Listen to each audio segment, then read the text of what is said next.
की बड़ी खबर रायपुर से है, जहां सीएम भूपेश बघेल जैजैपुर विधानसभा के हसोद में आज समीक्षा बैठक करेंगे। इस दौरान सीएम अधिकारियों की बैठक लेंगे और सरकारी योजनाओं के क्रियान्वयन की समीक्षा करेंगे। इसके बाद वे मीडिया से चर्चा करेंगे। सीएम भूपेश शाम को रायपुर एयरपोर्ट से पहुंचेंगे और सीएम भूपेश बघेल हिमाचल प्रदेश के लिए रवाना होंगे। तो वहीं सोलन में प्रियंका गांधी के साथ कांग्रेस की चुनावी रैली में शामिल होंगे। इसके बाद हिमाचल प्रदेश कांग्रेस कमेटी की बैठक लेंगे। आपको बता दें कि सीएम भूपेश बघेल हिमाचल प्रदेश के सीनियर ऑब्जर्वर हैं। तो मुख्यमंत्री भूपेश बघेल के कार्यक्रमों में बदलाव हुआ है। जैजैपुर विधानसभा के हसोद में आज अधिकारियों के साथ समीक्षा बैठक करेंगे और बैठक के बाद प्रेस कॉन्फ्रेंस करेंगे।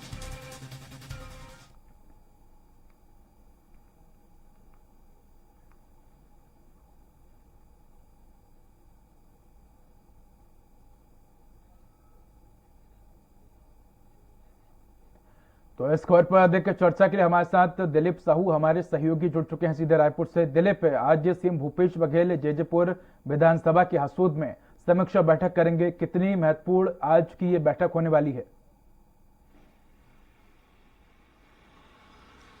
जी उदय, बता दें कि कल मुख्यमंत्री भूपेश बघेल ने जैजैपुर विधानसभा क्षेत्र के 3 अलग अलग गांवों में, खास करके काशीगढ़, छपोरा और हसौद में भेंट मुलाकात किए थे और तीनों जगह पर नागरिकों के साथ सीधे संवाद किए थे। उन्होंने उनकी समस्याओं को सुने थे। इस दौरान उनके तरफ से जो मांगे आई थी उन मांगों को पूरा भी किए थे उन्होंने और विभिन्न घोषणाएं भी की थी। खास करके हसौद में उन्होंने स्वामी आत्मानंद अंग्रेजी माध्यम स्कूल खोलने की घोषणा की, तो छपोरा में नया चौकी खोलने की भी घोषणा की। इसके अलावा उनकी मांगों के अनुरूप छोटी छोटी जो मांगे थी उनको भी पूरा किया और उन्होंने जो छपोरा में प्राथमिक स्वास्थ्य केंद्र थे उसे सामुदायिक स्वास्थ्य केंद्र में बदलने के लिए भी घोषणा की। इसके अलावा उन्होंने ग्राम पंचायत आमापाली में स्वास्थ्य केंद्र के निर्माण की बात कही है। साथ ही साथ छिर्री जो प्राइमरी स्कूल है वहां पर आहता निर्माण के अलावा अलग अलग जो मांगे थी ग्रामीणों की छोटी छोटी, जिसमें सड़कें, स्थानीय सामाजिक भवन सहित विभिन्न मांगों को पूरा भी उन्होंने किया और उसके लिए विभिन्न घोषणाएं भी की है। साथ ही साथ क्योंकि जैजैपुर विधानसभा क्षेत्र का उन्होंने कल भेंट मुलाकात की है, वहां अलग अलग ग्रामीणों से मुलाकात की है और वहां के ग्रामीणों से मिले फीडबैक के आधार पर आज अधिकारियों के साथ समीक्षा बैठक करेंगे हसौद में। इस दौरान सुबह 10 बजे का समय है, सभी अधिकारियों के साथ समीक्षा बैठक करेंगे कि सरकार की जो तमाम योजनाएं हैं, जिसमें गौधन न्याय योजना की बात करें, नरवा गरवा घुरवा बारी की बात करें या फिर सरकार के द्वारा अलग अलग विभिन्न मदों में योजनाएं जो चला रही है, स्कूल, स्वास्थ्य, राजस्व सहित तमाम तरह की योजनाएं हैं, उन योजनाओं की जमीनी स्तर पर क्या हकीकत है उसकी आज समीक्षा करेंगे और अधिकारियों के साथ जानेंगे। क्योंकि उन्होंने कल 3 विधानसभा का दौरा किया, इस दौरान उन्होंने काफ़ी कुछ लोगों से भेंट मुलाकात के दौरान जो शिकायतें आई हैं उन तमाम बातों को भी मुख्यमंत्री यहाँ रखेंगे। क्योंकि एक मामला भी आया था जिसमें जाति प्रमाण पत्र के लिए एक शख्स है, वो लगातार 3-4 महीनों से चक्कर लगा रहे हैं अधिकारियों का। उनको लेकर हालांकि मुख्यमंत्री ने वहां निर्देश भी दिए थे कि क्या स्थिति है उनका निराकरण करें और तत्काल उनका जाति प्रमाण पत्र बनाए। इस तरह छोटी छोटी जो समस्याएं आ रही है, इन तमाम चीजों को लेकर भी अधिकारियों के साथ आज बैठक होगी, तो उसमें तलखी दिखाएंगे मुख्यमंत्री भूपेश बघेल की छोटी छोटी जो समस्याएं हैं उनका निराकरण क्यों नहीं हो पा रहा है, उनके लिए कौन जिम्मेदार है। हो सकता है कि जिम्मेदारी तय होने पर कुछ अधिकारियों पर कार्रवाई भी हो। तो आज कुल मिलाकर जो समीक्षा बैठक होगी उसमें जो जैजैपुर विधानसभा में जितने विकास कार्य हो रहे हैं या सरकार की जितनी योजनाएं जो चल रही हैं, उन योजनाओं की जमीनी हकीकत का वो समीक्षा करेंगे और जानेंगे कि किस तरह से सरकार जितनी योजनाएं बनाकर भेज रही है उन योजनाओं की क्या स्थिति है। इसके साथ ही साथ फिर उसके बाद फिर मीडिया से रूबरू होंगे, फिर चर्चा करेंगे। जी, उसके बाद फिर उनका पीरहित दौरा है, पीरहित करके गाँव है। जी दिलीप, सीएम भूपेश बघेल हिमाचल प्रदेश के दौरे के लिए भी रवाना होंगे, कितना महत्वपूर्ण ये दौरा है? क्योंकि आने वाले वक्त में हम देख रहे हैं कि हिमाचल प्रदेश में भी विधानसभा चुनाव है, ऐसे में ये दौरा कितना महत्वपूर्ण माना जाएगा? जी बिल्कुल उदय, क्योंकि आला AICC ने मुख्यमंत्री भूपेश बघेल को हिमाचल प्रदेश चुनाव के लिए सीनियर ऑब्जर्वर नियुक्त किया है और उनका लगातार दौरा होते रहा है और आज भी वो आज देर शाम निकल जाएंगे हिमाचल प्रदेश के लिए। हालांकि चंडीगढ़ में आज उनका विश्राम रहेगा, फिर कल सुबह क्योंकि हिमाचल प्रदेश के सोलन में एक चुनावी रैली होने वाली है जिसमें प्रियंका गांधी भी मौजूद रहेंगे और उनके साथ मुख्यमंत्री भूपेश बघेल रैली में शामिल होंगे। इसके साथ ही साथ वे हिमाचल प्रदेश कांग्रेस कमेटी की बैठक भी लेंगे और वहां की जो चुनावी रणनीति है उसको लेकर चर्चा करेंगे, किस तरह से क्या हालात है। इसके अलावा क्योंकि वो सीनियर ऑब्जर्वर है और तमाम पहलुओं को लेकर चर्चा होंगी, फिर उसके बाद वो सीधे कर्नाटक जाएंगे वहां से और वहां पर भी भारत जोड़ो यात्रा में शामिल होने की उनकी बातें कही जा रही है। हालांकि उसके लेकर सीधे तौर पे अभी उनका कार्यक्रम नहीं आया है, लेकिन जो बातें सामने आई हैं तो हिमाचल प्रदेश से सीधा कर्नाटक भी जाएंगे और वहां फिर राहुल गांधी के साथ भारत जोड़ो यात्रा में भी मुख्यमंत्री शामिल होंगे। जी उदय। दिलीप, अगर बात की जाए तो हम देख रहे हैं कि सीएम भूपेश बघेल को पहले भी कई राज्यों का चुनाव के समय ऑब्जर्वर बनाया गया और हम देख रहे हैं कि हिमाचल प्रदेश में भी सीनियर ऑब्जर्वर जो है वो बनाए गए हैं। ऐसे में हिमाचल प्रदेश में किस तरह से सीएम भूपेश बघेल कांग्रेस को संगठित करने का काम करेंगे, क्योंकि अगर बात करें छत्तीसगढ़ की तो हम छत्तीसगढ़ में देखते हैं कि कांग्रेस जो है वो एक संगठित है पार्टी जो है वो जिस तरह से सीएम भूपेश बघेल निर्देश देते हैं, सीनियर जो मंत्री हैं और इसके अलावा जो दिल्ली में बैठा आला कमान है जो भी निर्देश देता हम देखते हैं कि पार्टी संगठित होकर काम करती है। और छत्तीसगढ़ में एक के बाद एक कई बेहतरीन काम जो है सीएम भूपेश बघेल कर रहे हैं और कई योजनाएं जो है वो लोगों को पसंद भी आ रही हैं। ऐसे में क्या सीएम भूपेश बघेल हिमाचल प्रदेश में भी कांग्रेस के जो नेता हैं उनको इसी तरह आगे आने वाले चुनाव में काम करने के लिए कहेंगे और किस तरह से पार्टी को संगठित करते हुए नजर आएंगे? जी बिल्कुल उदय, जिस तरह से मुख्यमंत्री भूपेश बघेल ने छत्तीसगढ़ में विभिन्न योजनाओं के माध्यम से काम किए हैं और उन योजनाओं का क्रियान्वयन भी हो रहा है और इसकी तारीफ भी हो रही है, चाहे गोधन योजना की बात करें या फिर नरवा गरवा गुरवा बारी योजना की बात करें या फिर जो किसानों को धान की इनपुट सब्सिडी दे रहे हैं जिसमें राजीव गांधी किसान न्याय योजना काफी कारगर है। इसके अलावा मजदूरों के लिए भी भूमिहीन कृषि मजदूरों के लिए राजीव गांधी भूमिहीन कृषि मजदूर योजना के माध्यम से उन्हें भी वार्षिक सालाना मतलब 7,000 रुपए मदद कर रहे हैं। तो इस तरह से विभिन्न योजनाओं के माध्यम से गांव गरीब किसानों और जमीनी स्तर पर काफी काम कर रहे हैं, काफी योजनाएं चला रहे हैं। इसका राष्ट्रीय स्तर पर तारीफ भी हो रहा है। तो इन तमाम चीजों को लेकर भी हिमाचल प्रदेश में भी रख रहे हैं कि जिस तरह से कांग्रेस काम कर रही है छत्तीसगढ़ में, उस तरह से ही अगर हिमाचल प्रदेश में कांग्रेस की सरकार आएगी तो वहां भी लोगों के बीच कांग्रेस काम करेगी। तो कहीं ना कहीं छत्तीसगढ़ मॉडल को पेश किया जा रहा है हिमाचल प्रदेश में भी और मुख्यमंत्री भूपेश बघेल तमाम जो रैली या सभा कर रहे हैं उसमें छत्तीसगढ़ मॉडल की जिक्र कर रहे हैं कि किस तरह से छत्तीसगढ़ में कांग्रेस की सरकार काम कर रही है। और राहुल गांधी ने भी कई बार छत्तीसगढ़ मॉडल की तारीफ की है और बहुत जगह पर उसको उदाहरण के तौर पर भी प्रस्तुत किया है।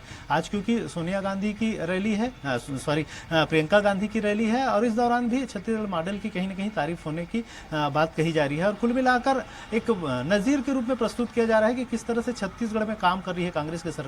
तो आगामी समय में अगर हिमाचल प्रदेश में कांग्रेस की सरकार बनती है तो वहां पर भी छत्तीसगढ़ की मॉडल की तरह वहां विभिन्न योजनाएं लागू की जाएगी। और हाल ही में जो इनके तरफ से विभिन्न जो कार्यक्रम पार्टी के द्वारा तय किए गए हैं उसमें भी ये जिक्र किया गया है कि किस तरह से हिमाचल प्रदेश में कांग्रेस काम करेगी और उनके विकास के लिए किस तरह का काम करेगी। हालांकि हिमाचल प्रदेश में अभी कांग्रेस को जीतना भी एक बड़ी चुनौती है, भाजपा का वहां शासन है और पिछले बार जिस तरह से भाजपा ने हिमाचल प्रदेश में जीत हासिल की है तो कहीं ना कहीं एक चुनौती रहेगी कांग्रेस के सामने कि किस तरह से तमाम जो कार्यकर्ता है उसको संगठित करे और संगठित होकर ये चुनाव लड़े। हालांकि लगातार मुख्यमंत्री भूपेश बघेल हिमाचल प्रदेश का बीच बीच में दौरा कर रहे हैं, वहां लगातार मीटिंग्स कर रहे हैं और पार्टी की गतिविधियों पर नजर बनाए रखे हुए हैं, साथ ही साथ संगठन को मजबूत करने के लिए लगातार प्रयास कर रहे हैं। अब देखना होगा कि उनकी कोशिशों का कितना सकारात्मक नतीजा सामने आता है। जी दिलीप, अगर बात करें तो जिस तरह से हमने 2014 के चुनाव में गुजरात मॉडल देखा था,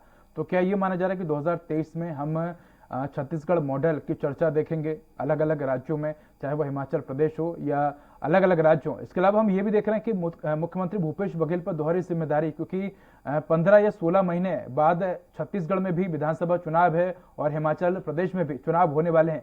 ऐसे में दोहरी जिम्मेदारी सीएम भूपेश बघेल किस तरह से निभाएंगे? जी बिल्कुल उदय, क्योंकि मुख्यमंत्री भूपेश बघेल लगातार जिस तरह से पार्टी उन पर विश्वास जता रही है और हाल ही में पिछले जो चुनाव हुए थे असम में, उसकी भी जिम्मेदारी उनके पास थी। उसके अलावा उन्होंने यूपी में भी काफ़ी अहम जिम्मेदारी निभाई थी, लगातार संगठन को मजबूत करने का प्रयास किया था। हालांकि परिणाम बहुत सकारात्मक नहीं आए थे, फिर भी मुख्यमंत्री लगातार दौरे कर रहे हैं। और इसी तर्ज पर जिस तरह से इन्हें हिमाचल प्रदेश की जिम्मेदारी दी गई है और नवंबर 2023 में छत्तीसगढ़ में भी चुनाव होने हैं, तो छत्तीसगढ़ में भी उनकी अहम भूमिका है। और क्योंकि छत्तीसगढ़ में ऑलरेडी इनके संगठन काफ़ी मजबूत है और लगातार तमाम जो संगठन के पदाधिकारी है, प्रदेश प्रभारी पीएल पुनिया की बात करें या प्रदेश अध्यक्ष मोहन मरकाम की बात करें, वो लगातार दौरे कर रहे हैं सभी विधानसभा क्षेत्रों में और लगातार सरकार की 70 संगठन के समन्वय की भी वो जानकारी ले रहे हैं और साथ ही साथ दोनों के बीच में तालमेल बिठाने का भी लगातार प्रयास कर रहे हैं। वहीं क्योंकि हिमाचल प्रदेश में विपक्ष की सरकार है, भाजपा की सरकार है, इसलिए वहां बड़ी चुनौती होगी मुख्यमंत्री भूपेश बघेल के सामने कि वहां किस तरह से छत्तीसगढ़ मॉडल को पेश करके लोगों का विश्वास हासिल किया जाए। हालांकि जिस तरह से असम, यूपी या फिर बिहार की बात करें तो वहां हाल छत्तीसगढ़ मॉडल को प्रस्तुत तो किया गया था, लेकिन विशेष सफलता नहीं मिली थी। इसको लेकर लगातार भाजपा के नेता यहाँ तंज भी कसते रहे हैं कि छत्तीसगढ़ मॉडल की बड़ी बड़ी बातें तो हो रही है, लेकिन उसको जो जनता है वो एक्सेप्ट नहीं कर रही है, बाहर की जनता, दूसरे प्रदेश की जनता। तो कहीं ना कहीं ये देखना होगा कि हिमाचल प्रदेश में छत्तीसगढ़ मॉडल कितना कारगर साबित होता है, ये आने वाले समय में ही पता चल पाएगा। लेकिन फिलहाल कांग्रेस काफी मेहनत कर रही है, मुख्यमंत्री भूपेश बघेल लगातार दौरे कर रहे हैं, बैठक कर रहे हैं, संगठन को मजबूत करने का प्रयास कर रहे हैं। जी उदय। जी दिलीप, धन्यवाद आपका इस खबर पर अधिक जानकारी के लिए। तो फिलहाल यहाँ रुकते हैं छोटे से ब्रेक के लिए।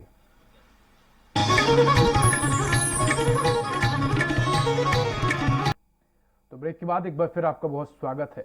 मुख्यमंत्री भूपेश बघेल ने रमन सिंह पर जमकर निशाना साधा है। भूपेश बघेल ने कहा कि रमन सिंह जो कह रहे हैं प्रमाणित करें, माफी नहीं मांगी तो मानहानि का दावा करूंगा। साथ ही उन्होंने कहा कि रमन सिंह अपने खेज अफसरों पर उतार रहे हैं। 15 सालों तक यही अधिकारी अच्छे थे, अब रमन सिंह अफसरों को पंजा छाप अधिकारी बोल रहे हैं।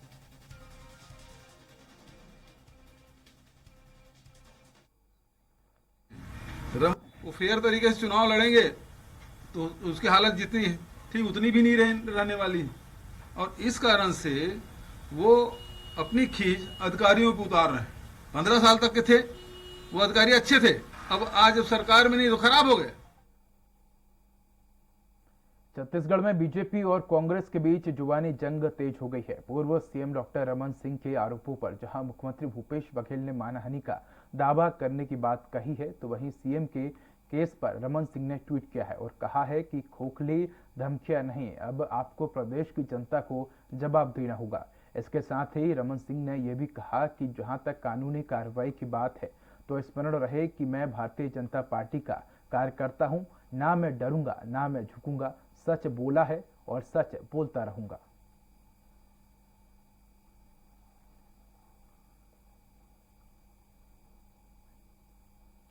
सीएम भूपेश बघेल के पूर्व सीएम पर कानूनी कार्रवाई करने की चेतावनी देने के बयान पर बीजेपी प्रवक्ता राजेश मूणत ने पलटवार किया है। उन्होंने कहा कि बीजेपी के कार्यकर्ता डरने वाले नहीं हैं। उन्होंने कहा कि बीजेपी भ्रष्टाचार के खिलाफ हमेशा आवाज उठाती रहेगी। पूर्व मंत्री ने कहा कि सरकार के मंत्री खुद भ्रष्टाचार को लेकर बयान दे चुके हैं। उन्होंने कोयले की कमीशन खोरी चलने का आरोप लगाया है। भ्रष्टाचार किए हो और भ्रष्टाचार को संरक्षण दिए हो, और जिन लोगों ने भ्रष्टाचार का पैसा जो इन लोगों ने दबा करके रखा था और नियमों के विपरीत जाके अगर काम कर रहे हैं, उनके खिलाफ में कार्रवाई हो रही है, तो जनता इसका समर्थन करती है। रायपुर के अग्रसेन धाम में चल रहे 2 दिनों के इको बाल मेले का समापन हुआ है, जिसमें आवास एवं पर्यावरण मंत्री मोहम्मद अकबर ने इको क्लब स्कूलों को पुरस्कृत किया। उन्होंने प्रदेश के उत्कृष्ट इको क्लब को भी सम्मानित किया। कार्यक्रम में दिव्यांग महाविद्यालय के बच्चों ने छत्तीसगढ़ राजगीत और पर्यावरण गीत की प्रस्तुति दी, जबकि रामकृष्ण आश्रम नारायणपुर के बच्चों ने गेंडी नृत्य और डूमर तराई स्कूल के बच्चों ने बैंड की प्रस्तुति दी। बच्चों के इस पहल की मंत्री मोहम्मद अकबर ने तारीफ की है। उन्होंने कहा कि पर्यावरण संरक्षण और प्रकृति की रक्षा वर्तमान की जरूरत है। बच्चे देश का भविष्य हैं। अगर ये पीढ़ी पर्यावरण संरक्षण का संकल्प ले तो प्रकृति की रक्षा के लिए इससे बड़ा काम और कुछ नहीं हो सकता है। उन्होंने कहा कि हम सभी को पर्यावरण संरक्षण के लिए अपनी जवाबदारी समझनी चाहिए।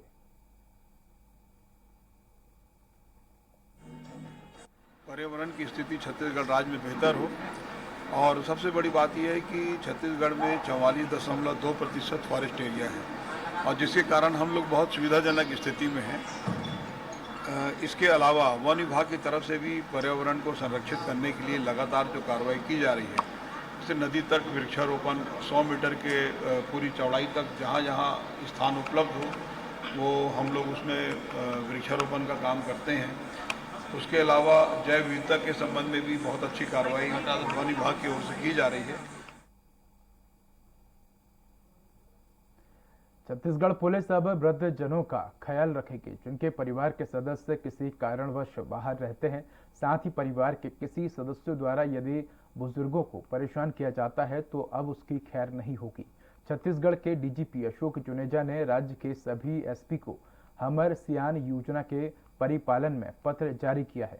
साथ ही पुलिस ने टोल फ्री नंबर भी जारी किया है। वहीं 112 की मदद से जरूरतमंदों की मदद की जाएगी। पुलिस मुख्यालय द्वारा परिपत्र जारी किया गया है जिसमें सभी आदरणीय अतिथि लोगों को दिशा निर्देश दिए गए हैं, जिसमें पुलिस विभाग में जो वृद्ध जन हैं जिनके परिवार बाहर रहते हैं सर्विस के नाम से या किसी भी अन्य कारण से, जो केवल माता पिता या ज़्यादा अधिक उम्र के लोग रहते हैं, उनको लोगों का सूचीबद्ध करके वो लोग का ख्याल रखने के संबंध में दिशा निर्देश। अंतागढ़ में पति के प्रेम में महिला नक्सली ने पुलिस के सामने सरेंडर कर दिया। महिला नक्सली बुजुजी उर्फ जननी पर 8 लाख रुपए का इनाम था। महिला साल 2012 से नक्सल संगठन से जुड़ी थी। आपको बता दें कि कुछ समय पहले महिला नक्सली का पति महिपाल ने एसपी खूमन सिन्हा के सामने सरेंडर किया था।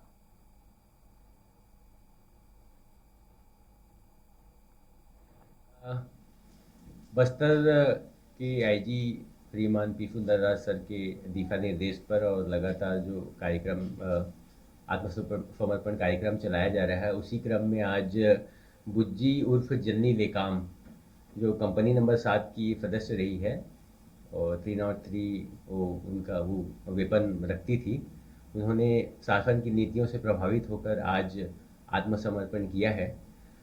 जैसे आपने देखा होगा कि हमारे पुलिस कप्तान श्री फल्लभ कुमार सिन्हा के दिशा निर्देश पे लगातार अंतागढ़ एरिया में पूरे कांकेर जिले में सफलता मिल रही है।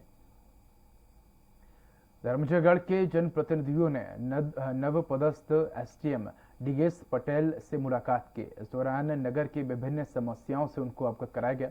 वार्ड क्रमांक 1 के पार्षद टीकाराम पटेल ने बताया कि नगर में कांग्रेस पार्टी अध्यक्ष कार्यकाल 3 वर्ष हो गया है और जो पीआईसी मेंबर का गठन हुआ है वह गलत तरीके से हुआ है, जिसकी शिकायत एसडीएम से की गई है।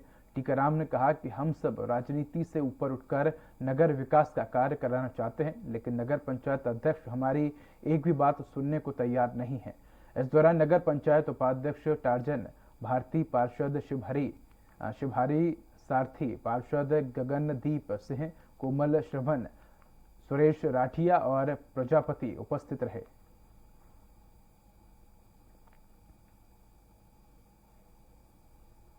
शिकायतों को शीघ्र निराकरण करने की बात कही और एक विशेष जो विषय था, धर्मजयगढ़ में 3 साल हो गई नगर पंचायत में अध्यक्ष कांग्रेस पार्टी से है और पीआईसी का जो गठन हुआ है वो गलत गठन हुआ है। हम लोग शुरू से बात उठा रहे हैं। फिलहाल इस बुलेटिन में इतना ही। नमस्कार।